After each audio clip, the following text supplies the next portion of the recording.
Здравствуйте, друзья. Hello. Thank you for.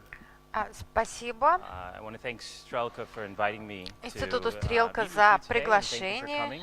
И спасибо вам, I'm уважаемая in town аудитория, for the что вы first здесь. time in Moscow, Я впервые в for Москве. the Moscow Urban Forum. Приехал участвовать в So it is my Московском pleasure to be урбанистическом able to форуме, join you поэтому today, для меня очень thanks to the city of большая Moscow. честь быть And сегодня I'm здесь, very в том excited числе и to с share, вами, благодаря the московским presentation with you this властям. evening. Hopefully it's Сегодня informative. вечером The хочу main поделиться с вами target своей audience лекцией. is Надеюсь, она startup будет founders информативной и who either полезной. are currently working on Основная целевая аудитория моя urban tech — это все related те startup, специалисты, которые or работают со aspire to. стартапами, So связанными just с out of Urban curiosity, Tech by show of hands, или how городскими many of you технологиями. are Пожалуйста, поднимите currently руки, or plan to work on a startup? те, которые планируют работать над Okay, great. So стартапами. a few startups here. Замечательно. Здесь Any more? несколько стартапов и даже больше, The чем other я audience for думал. this, of course, are И, other конечно, investors that моя are лекция interested будет in интересна currently investing in or тем interested in инвесторам, investing in которые the space. сейчас рассматривают And, of course, инвестиции city в officials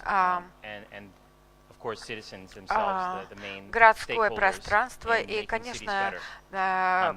I'm going городские to власти и граждане, use two от них в startups that I основном currently зависит, work with насколько as улучшается жизнь в examples городах. for what we look Я for покажу вам несколько примеров urban нашего tech company, взаимодействия basically с how we invest, стартапами Urban Tech. which, Расскажу, как investing, мы, по сути, инвестируем. venture investing comes down to making decisions Расскажу, on как very венчурное инвестирование small формирует amounts of принятие signal. решений, These startups и are young делается это companies очень trying to малыми grow very силами. quickly. И вы знаете, But at the стартапы, малые earliest компании stages, there isn't a lot обычно of растут data очень to быстро, analyze. но на раннем So you этапе have to look for своей early деятельности evidence им of надо анализировать potential огромное long-term количество success. данных. Поэтому And so, вот эта first of аналитика all, I'll позволяет introduce myself. иметь My name is потенциальный Стонли успех Баптист. в дальнейшем. I'm Позвольте visiting сначала from представиться. San Меня зовут Francisco. Стонли Баптист.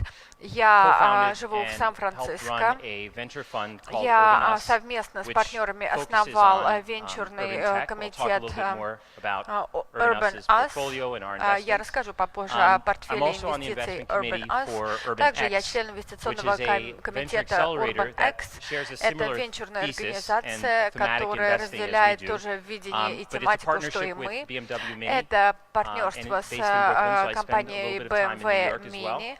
И в рамках этого партнерства я много because времени I провожу have в so much Нью-Йорке. extra time on my hands, I'm И also так как у a меня, professor, an assistant видимо, professor так at много University свободного of Chicago времени, Boot я еще и School. преподаю I в created a Университете class Чикаго that Boot School teaches of this topic Business. to boost И я MBAs, this topic of entrepreneurship преподаю focused эту on тему making cities предпринимательства better. в сфере I'm on Twitter. You урбанистики can reach me via студентам email if you want to в discuss школе this бизнеса presentation or Чикаго any of the Boot follow-up School. materials afterward. So again, Urban Us is a venture Опять fund же, that давайте focuses on вернемся к urban tech организации. Urban startups. Us — это венчурный And капитал для стартапов we'll в talk a little сфере bit Urban about what Tech. urban tech is Мы exactly расскажем через further минуту, along. что такое Urban But Tech. from the investment perspective, Но с what точки it зрения really means is we инвестиций have это very specific означает sectors следующее. of industry that Мы we инвестируем target в очень when looking at companies to конкретные invest in. специфические отрасли And и we're сегменты. a particularly early stage investment firm. We're Особенно focused on мы the earliest инвестиционная stages фирма, of a company's которая life. фокусируется And на we've been around инвестициях for на almost раннем 4 years этапе now. жизнедеятельности And over that компании. time, Нашей организации we've практически worked with, 4 invested года in уже. 30 companies now. И And до сих because пор we're мы работали с investing early, 30 компаниями, мы and в we're них typically investing with инвестировали. other investors, И так как мы we находим также generally соинвесторов, write relatively small checks, мы, как правило, but we проводим follow some of our investments into относительно their growth. небольшую проверку, но So надо enough сказать, about что me. большая часть инвестиций What we're going to направлена discuss на today рост is, этих стартапов. again, a few of the Итак, companies that we сегодня work хотелось with, бы how обсудить they've следующие gotten their вопросы companies в to where рамках they этой are now, which is презентации. investable. There's still a long way to go, Обсудить but и we're pretty поразмыслить о excited том, about their potential. почему I'll talk a little стартапы bit все more еще about the Urban достойны X инвестиций, Accelerator, они интересны which is инвесторам. another big reason why I'm in Расскажу this вам region of об the world. Urban Acceleraторе. And then we'll Очень интересная do a little bit more концепция. background on why И exactly также поговорим cities о том, and почему startups are so именно relevant города и to стартапы investment так and важны what urban с tech точки really зрения means. инвестиций и что же нужно Urban So Tech'у. So first of all, we'll go through these Прежде seven всего, things that давайте пройдем the companies по that we work 7 with generally have done by the этапам, time we're которые, investing как in them. правило, компании it's a все good проходят к guideline моменту, for когда мы начинаем sort of рассматривать a их для roadway, a инвестиций. roadmap for any Это такая company that удобная is getting дорожная started карта для in любой urban компании, tech. которая начинает I'm going to работать в use an сфере example Urban Tech. of roads to start Привожу as the пример problem set. дороги как Roads начало falling нашего into путешествия. transportation and И mobility, but дорога. also Дорога в infrastructure качестве примера. as part of Дорога – the sectors это that we focus on. мобильность, инфраструктура города, So значимая step его one, часть. Поэтому we think этап номер it's pretty один. critical to understand your Нам customer кажется, что очень важно and to понимать work реальное most diligently up положение front дел в in городе и understanding понимать not only вашего the заказчика. particularities of the problem set Понимать that не you're только interested in, специфику проблематики, but в also которой вы the market заинтересованы, dynamics, the но и stakeholders. в динамике рынка. But in general, when you're looking В at целом, working on когда city вы problems, what you're going смотрите to на городскую realize проблематику, very когда early с ней on работаете, is that mayors быстро and понимаете, city что officials tend to мэры и prioritize власти economic города, development. как правило, ставят во We главу угла live in экономическое a развитие economically города. mobile world, Мы живем в экономически which is a big мобильном part of мире, why cities are и becoming more and more relevant. отчасти поэтому People города are migrating to становятся более и cities более in значимыми, search for и more люди opportunity. стремятся жить в But городах they're not в just поисках migrating to one новых specific city or возможностей. another. They're moving Однако from city to city. обычное And so cities are передвижение из competing. одного города в другой And when in стало the сегодня US, в мире there's a National рутинным League of делом, Mayors, и which города, можно is a сказать, collaboration of various конкурируют. cities. В США есть And what it такой revealed клуб is that, мэров, yes, mayors are interested и in economic мэры development and общаются, job встречаются, opportunities as и a те мэры, top которые priority. заинтересованы в развитии той или иной того или иного сегмента экономики в своем городе, очень над этим работают. И, конечно, экономическое развитие города приводит к росту бизнеса, к росту поступлений налоговых в казну, поэтому города конкурируют.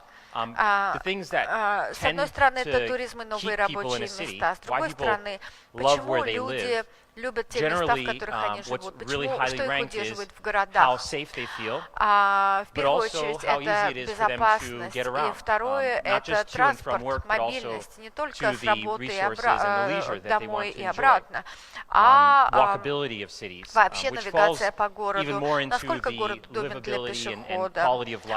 Все это сказывается на том, насколько приятно жить в городе. Поэтому и безопасность, и транспорт связаны с дорогами и качеством дорожного покрытия. И это первая заметка, которую я бы выделил. Кстати, был отчет, разработанный Эрнестом Янг. Это был такой отчет-обзор, как улучшить инфраструктуру России. И, в частности, было сказано, что производительность труда и экономический рост наблюдается выше в тех городах, где инфраструктура наиболее развита. Приведу в качестве примера Рим с его дорогами. И еще одна группа,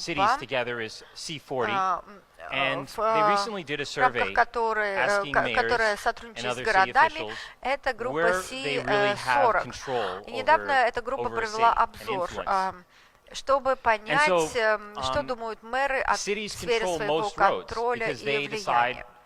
В ходе этого опроса оказалось, что города контролируют большинство дорог.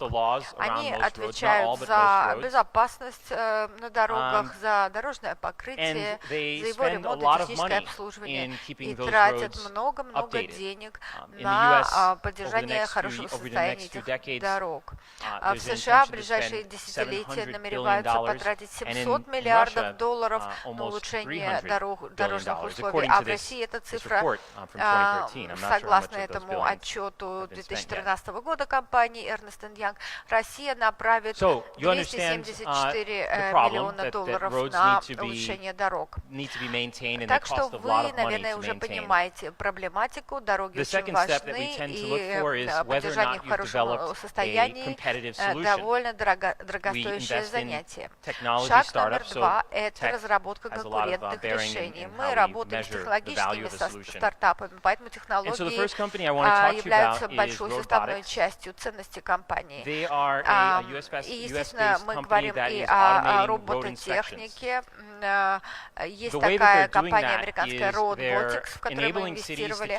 Они занимаются дорожной инспекцией и сканируют дорожные участки по минимальной стоимости. Они могут устанавливать на панель управления, на панель передач любого автомобиля 10-долларовую камеру. А потом эта компания собирает видеоконтент и анализирует. Этот видеоконтент собирается, и к нему применяется уникальный алгоритм с использованием искусственного интеллекта, который разработала компания Robotics. И на основе поступающих данных делается аналитика состояния дорог и улиц. Зеленый или уровень номер 1 – это самое лучшее состояние, соответственно, красный – это самое плохое состояние, которое означает, что необходимо ремонтировать дорогу. Почему это все так важно? Можно посмотреть на эту картинку и видеть, что это дорога уровня 2. Это замечательная дорога, не такая новая, конечно, но в хорошей сохранности. А если взглянуть на вторую картинку, это дорога категории 4, вы заметите, что дорожная разметка истерлась, и дорога начала ухудшаться. И когда такого рода проблема охвачена технологиями, она становится видимой. На этом этапе ремонт может составлять 2050 тысяч долларов, вплоть до миллиона долларов за ремонт одной мили дороги. Поэтому, естественно, вы хотите охватить проблему намного раньше, чем она станет дорогой и сложной. Но практически все города, которые мониторируют свои дороги, используют либо ручной труд, человеческий труд для ручной инспекции, либо используют более традиционные автоматизированные способы подхода к подрядчику. И так как затраты этих подходов запредельно дороги, такая работа проводится раз в год или раз в 2 года, не чаще. Опять же, если дорога категории номер 4, то состояние дороги будет стремительно ухудшаться. И здесь у вас нет в запасе года или 2, пока дорога перейдет из категории номер 1 во 2 или 3. Поэтому чем раньше озаботиться этими проблемами, тем больше денег бюджетных можно сэкономить. И поэтому использование технологий позволяет охватить эти проблемы и давать реальный результат. Робототехника позволяет генерировать подобные карты, которые говорят вам о состоянии дорожного покрытия в вашем городе. И делается эта отчетность гораздо большей частотой, чем это делается сегодня вручную. Как вы видите, в Европе, в Берлине, как и во многих других городах, очень хорошие дороги. В основном категории 2-3 дорожное покрытие, а в США многие города имеют довольно плохое дорожное покрытие. Большая часть Западной Европы и Японии имеет дороги получше. Сначала люди думают, что больше денег тратится на поддержание дорожного покрытия в исправном состоянии, но это вовсе не так. Дело в том, что проводится профилактическая инспекция дорог, и, следовательно, они ремонтируются заблаговременно, что экономит определенные средства. А в США, конечно же, тупиковая ситуация, которую поэтому робототехника позволяет городам выглядеть скорее как картинка слева, и они выглядят как картинка справа, которая представляет из себя источник для многомиллионных инвестиций. На основе таких решений можно предпринимать действия и координировать их. Этап номер 4. это обеспечение простоты внедрения. У Roadbotics очень простой веб-сайт, который позволяет вам, имея телефон плюс $10 камеру, скачать соответствующее приложение и подключиться к этому приложению. Это только начало взаимодействия с Roadbotics, потому что обновленные карты будут, конечно, обходиться в определенную сумму городским властям, но это, с другой стороны, позволит городу выстраивать действительно реальные взаимоотношения и держать ситуацию над дорогами под контролем. Мы также в компаниях, работающих в сегменте Urban Tech, пытались увидеть следующее как инвесторы: возможности решать проблемы в противовес тому, чтобы просто вертикально продавать товары и услуги городу. То есть проблемы должны были решаться, и решения должны были предлагаться со стороны этих компаний. Даже в случае Roadbotics за 9 месяцев у нас появилось 5 правительственных заказчиков и 1 деловой заказчик. То есть это заказчики, которые предоставляют традиционные услуги, дорожные услуги городу, но нанимают эту компанию для того, чтобы улучшить свою работу и сэкономить на затратах. Это один из типов проблематики, но мы стараемся искать именно такие решения, которые дают какую-то добавленную ценность городу. И на самом деле наши компании, в которые мы инвестируем, они не продают напрямую что-то городу. Они не продают улучшение качества воды или условий дорожного покрытия. Они предлагают решения, которые способствуют этому. Решения, которые предоставляют общественные блага, они встраиваются в это решение и удобны даже государственным заказчикам. Если вы работаете в этой сфере, помните, что городам интересны новые технологии. Это довольно непростая ситуация, потому что у каждого города разные процедуры к закупкам и разная специфика. Не сильно это все отличается от процесса закупок на предприятии, однако городские власти обычно обладают большей бюрократией, большим количеством процессов. И сам город не ведет себя как монолитное единое тело. Это субиндустрии в рамках одной большой индустрии. И некоторые из этих суботраслей промышленности, например, транспорт, могут быть более гибкими в одном городе, а в другом городе более гибкая структура, это система образования, например. Но, опять же, если вы работаете в этой сфере, то предлагайте решения, которые можно быстро у вас купить, нежели наращивать и развивать с вами отношения в длительное время. Это тоже издержки зачета Эрнст энд Янг, в котором говорится о том, что новое понимание города включает в себя также понимание того, что контролирует город. В России большинство дорог, если я правильно это называю, 600 тысяч километров дорог в России расположены в московском регионе, а 45 тысяч километров, простите, я сказал 600 тысяч километров, да?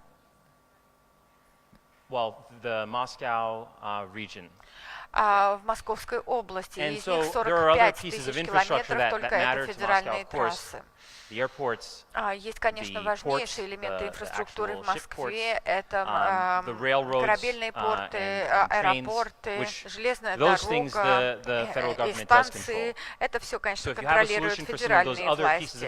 Если есть решение для этих элементов инфраструктуры, возможно, вы захотите сделать своим заказчиком федеральные власти, а не региональные московские власти. Я думаю, что это интересная карта, которая показывает, где развивалась большая часть части инфраструктуры.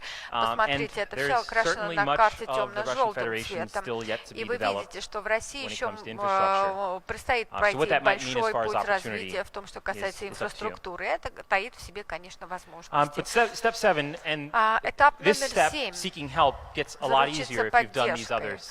Он становится намного проще, если вы прошли все предыдущие 6 этапов. Вы понимаете проблематику, выстраиваете решения, которые действительно имеют свои привлекательные стороны. Вы имеете достоверный доказанный результат.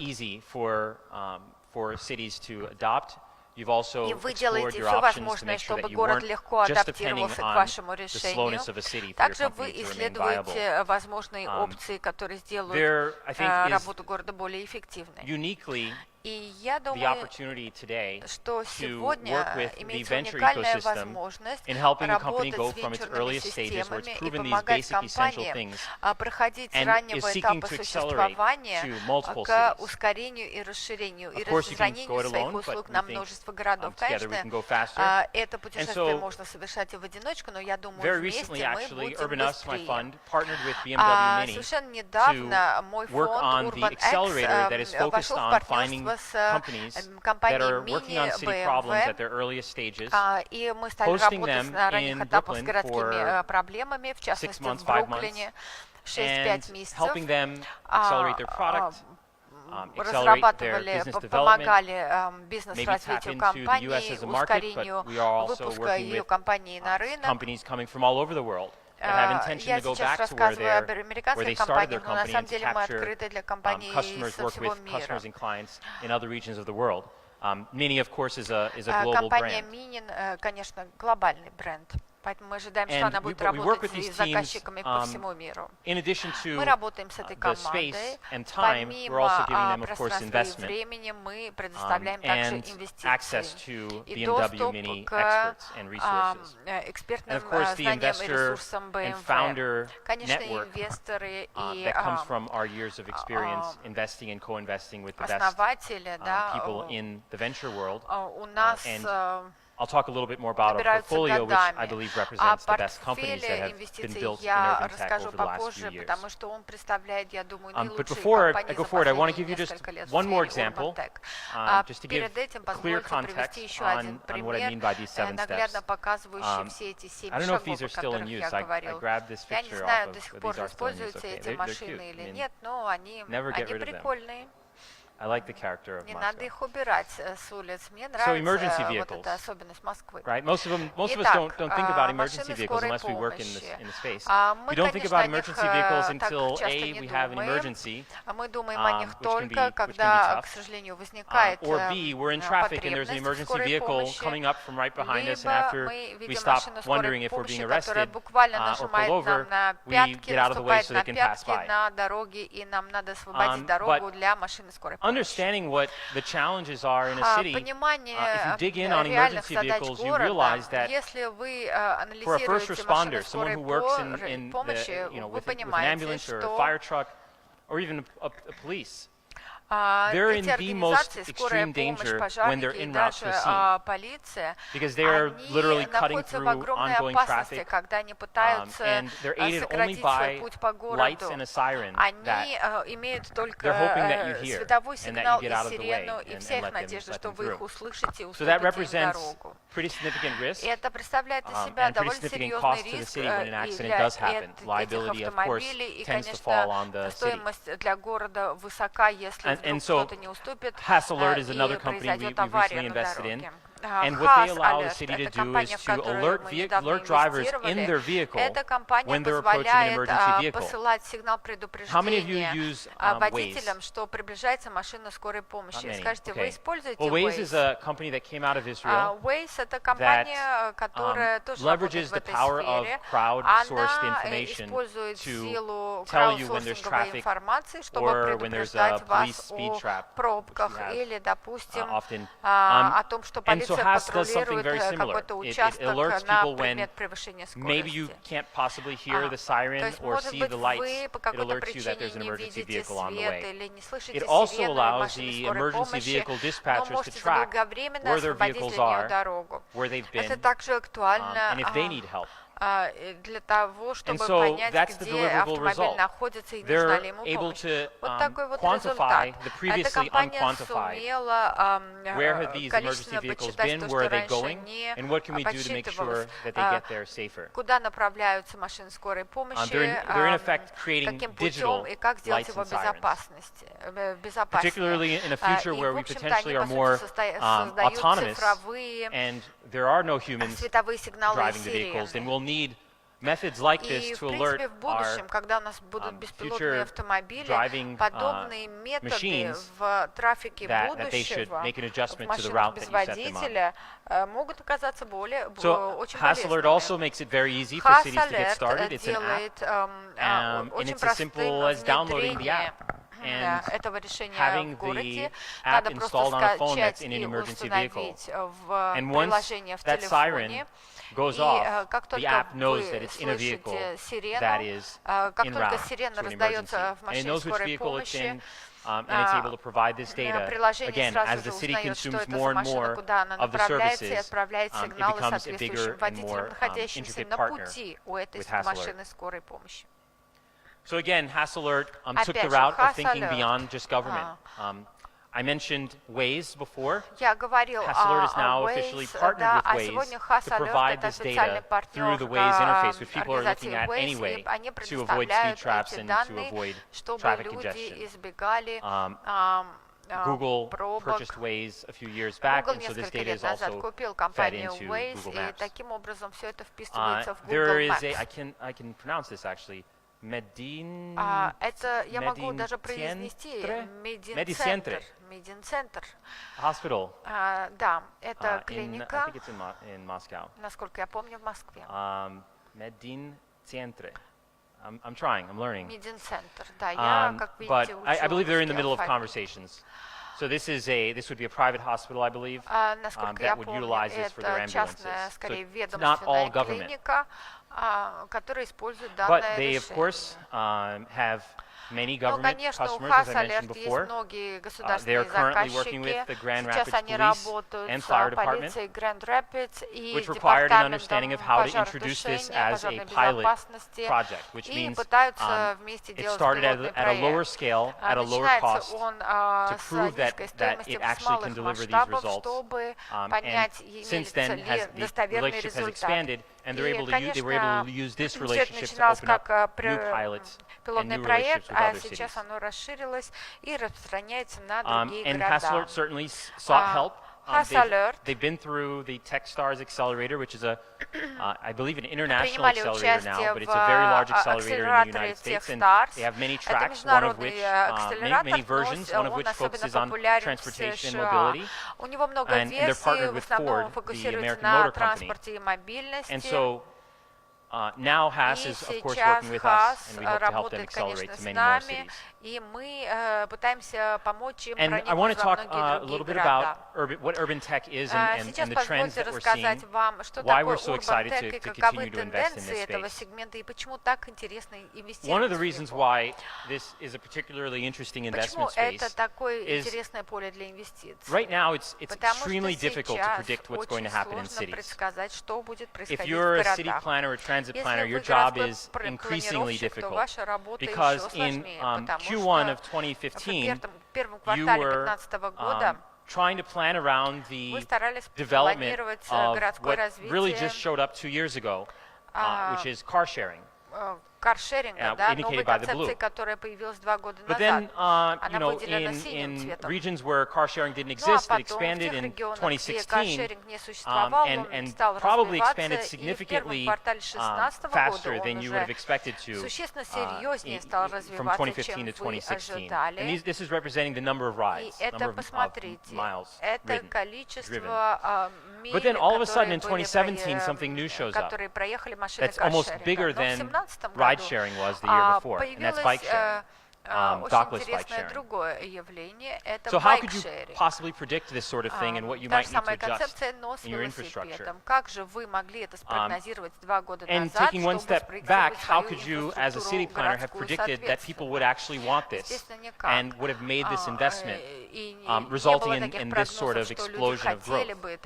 It can happen, but we're seeing things like ride sharing, bike sharing, housing sharing show up out of the blue and redefine city life. And these things are being invested or financed by private investors and fueled by entrepreneurs. And so we've looked at the investment trends over the last few years. This is focusing on the Bay Area. I have the data on the Moscow region as well, which I'm happy to share if anyone wants to reach out. But the Bay Area is maybe most representative because it's where most of venture capital still gets allocated.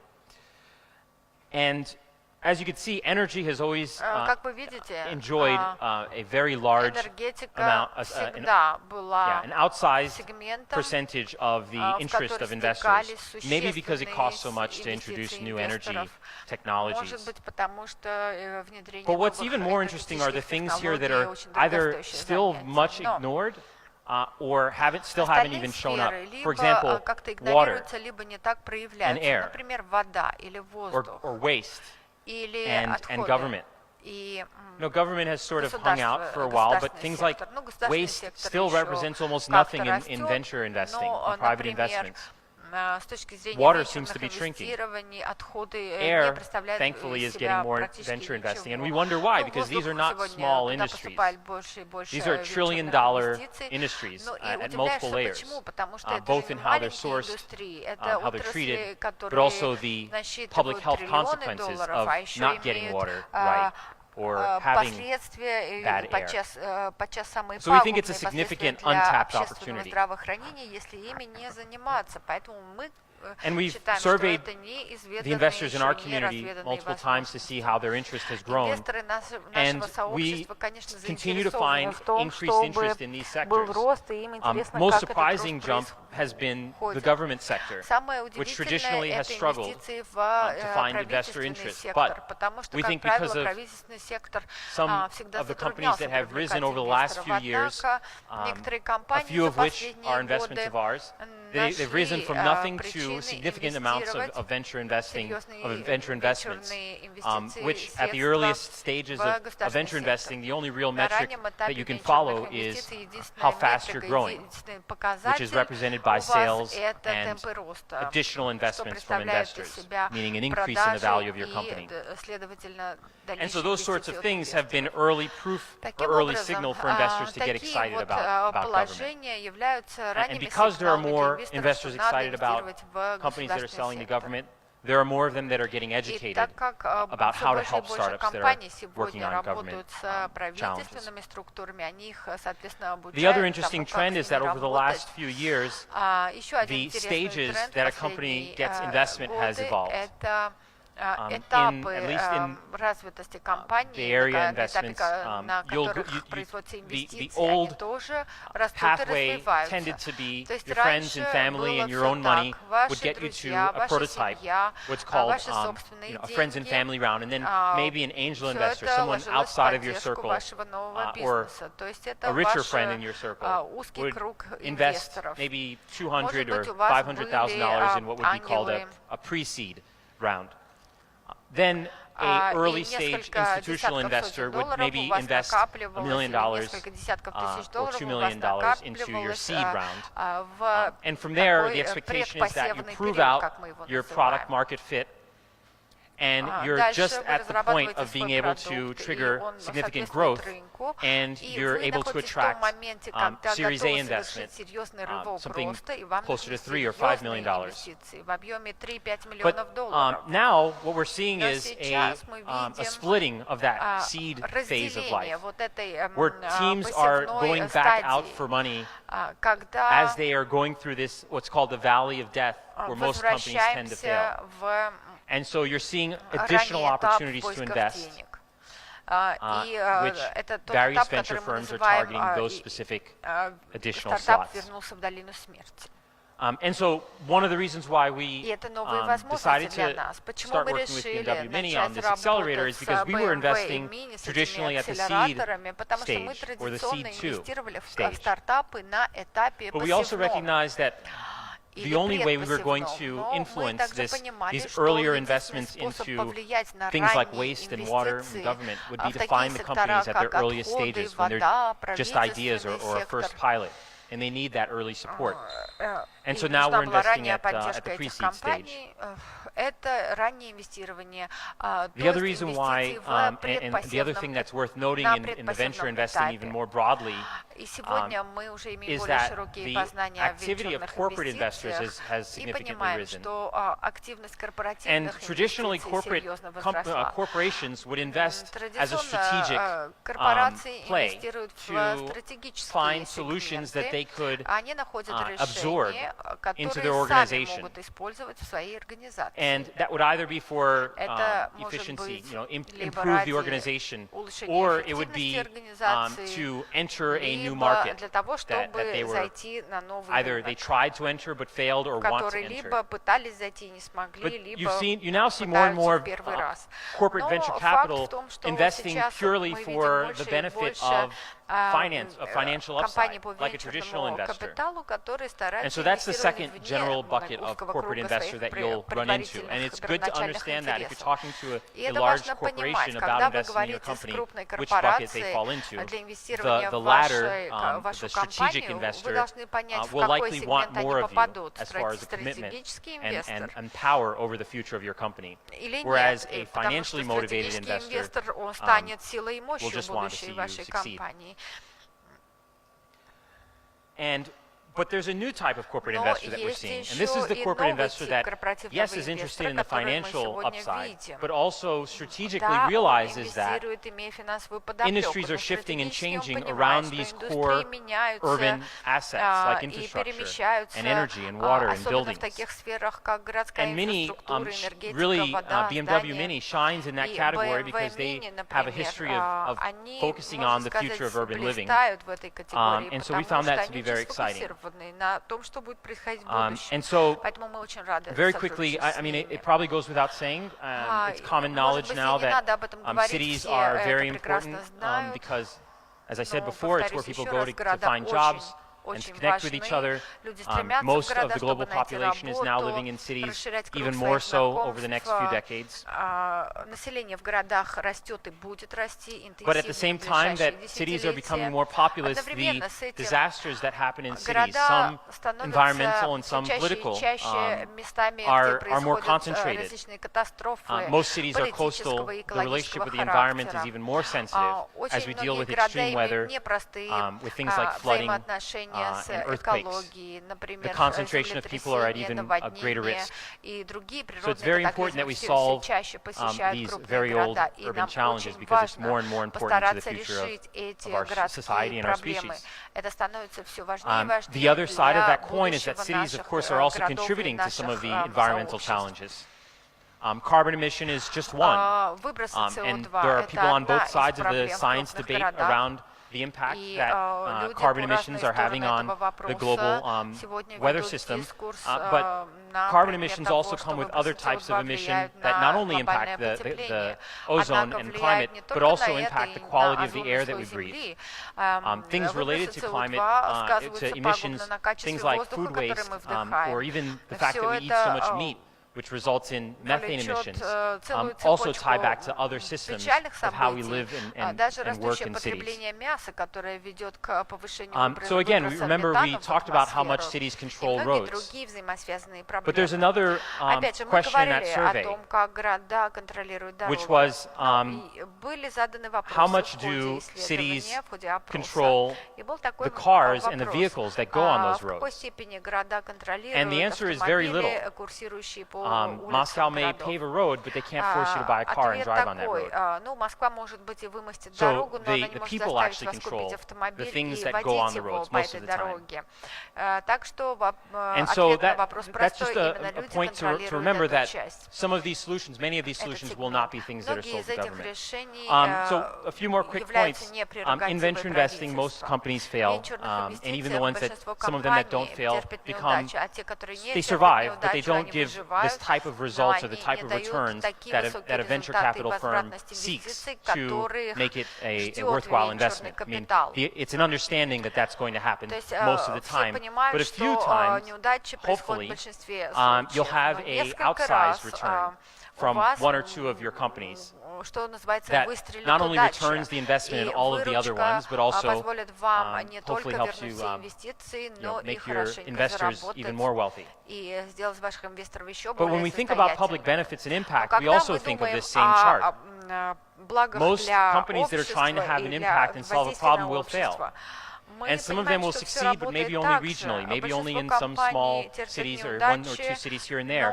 But one or two will go on to change the way we think about cities and change the dynamics of a public challenge.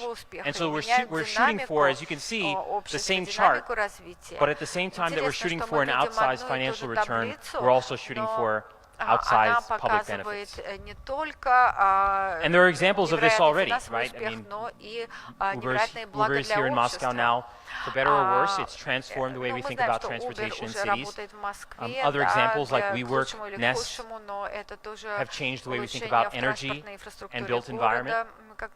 And these are companies that started with very little money, no public money, and very little private money, $1 million, $2 million, $10 million. It's a drop in the bucket compared to a $1 billion government program that takes 20 years to implement. But over the last 10 years, these companies have gone on to become multi-billion dollar companies and to impact hundreds and hundreds of cities. And so we think we have a few more of those companies in our portfolio. Between Urban Us Fund and Urban X portfolio, we've invested in over 40 of the leading urban tech companies. Some of these names you may recognize, most of them you probably don't, but we think that at least a few of these in the next few years will be household names and will be an integrated part of how you think about the city you live in or work. So we're based in Brooklyn, as I said. We have applications open till the 20th or the 21st of this month. If you know a company that's curious, we're happy to look at what they're doing, give them advice, if nothing else. We're also on a global tour to meet companies where they are. After Moscow, I'm going to London and Berlin. My colleagues right now are in Barcelona and Paris.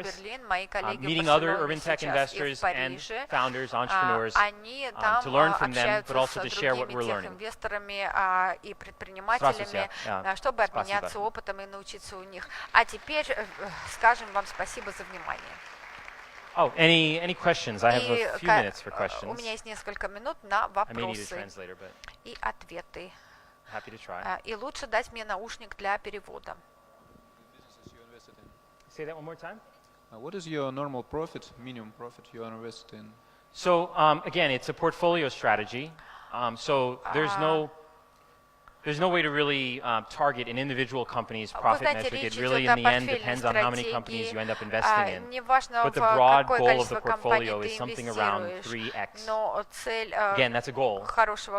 Most venture capitalists do a miserable job of getting anywhere near that goal. But our hope is to be able to give our investors a significantly healthy return for the risk that they've taken with us and the time that they've waited to see that return, which generally can be 10 to 12 years, but 3 times what they gave us after fees comes out to something more like 2 times. Как бы троекратно такой хороший прогноз они нам дают. Еще вопросы? Okay, спасибо большое. Если нет, спасибо большое.